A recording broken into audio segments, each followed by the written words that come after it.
Elisha, ఏలియా వీళ్ళిద్దరూ, ఏలియాకి అర్థమైపోయింది దేవుడు తనని భూలోకం నుంచి షిఫ్ట్ చేసేయబోతున్నాడు అని తనకు ఒక మెసేజ్ వచ్చేసింది.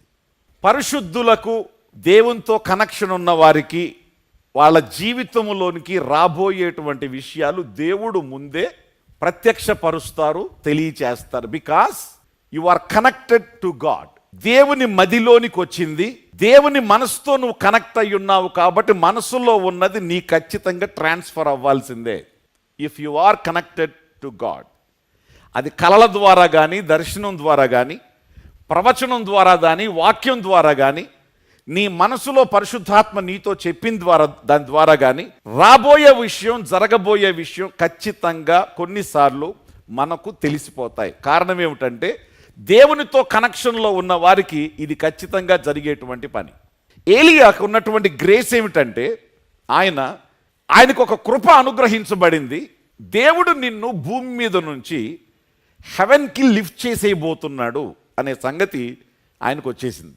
ఆయనకున్నటువంటి కృప ఏంటంటే బెంగళూరులో కాసేపు ఉంటాడు, ఇక్కడ పరిచర్య అయిపోగానే చక్మని ఇక్కడ కనుమరుగాడంటే హిందూపూర్లో దిగుతాడు, మళ్ళీ హిందూపూర్లో లేచాడంటే అనంతపూర్లో దిగుతాడు, మళ్ళీ అనంతపూర్లో లేచాడంటే విజయవాడలో దిగుతాడు. టికెట్ లేదు, రిజర్వేషన్ లేదు, ఆధార్ కార్డు లేదు, రూపాయి ఖర్చు లేదు. ఫ్రాక్షన్ ఆఫ్ సెకండ్లో ఈ గ్రేస్ ఆయనకుంది. దేవుని కృపలో ఇలాంటివి కూడా ఉంటాయి. ఆయన ఎవరెవరిని ఎట్లా ఆనర్ చేస్తాడో మనకు తెలియదు. ఆయన ఆనర్ చేసిన విధంగా మన ఆధిక్యతలు ఉంటాయి.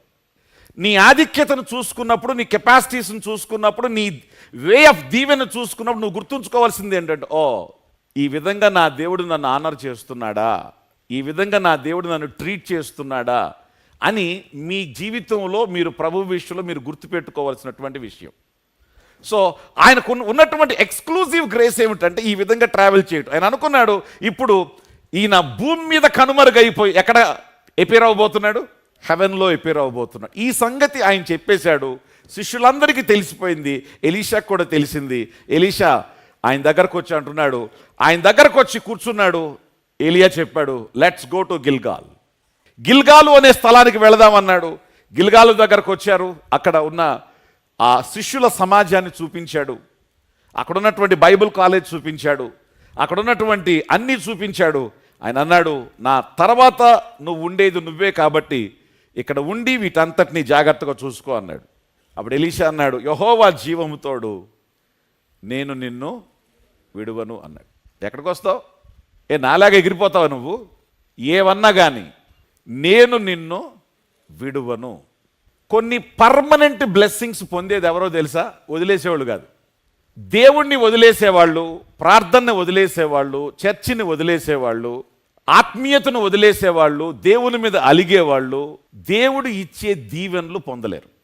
ఎవరు పొందగలిగేది అని అంటే కనెక్ట్ అయి ఉన్నవాళ్ళు మాత్రమే. ప్రభు యొక్క కనెక్షన్లో ఎవరు ఉంటారో కనెక్షన్లో ఉన్నవాళ్ళు మాత్రమే కంటిన్యూగా పొందగలుగుతారు. డిస్కనెక్ట్ అయినటువంటి వాళ్ళు దే విల్ స్టాప్ గ్రోయింగ్. వాళ్ళ అభివృద్ధి పొందటం అక్కడితో ఆగిపోతుంది. ఈయన అంటున్నాడు, యెహోవా జీవముతోడు నేను నిన్ను విడువను.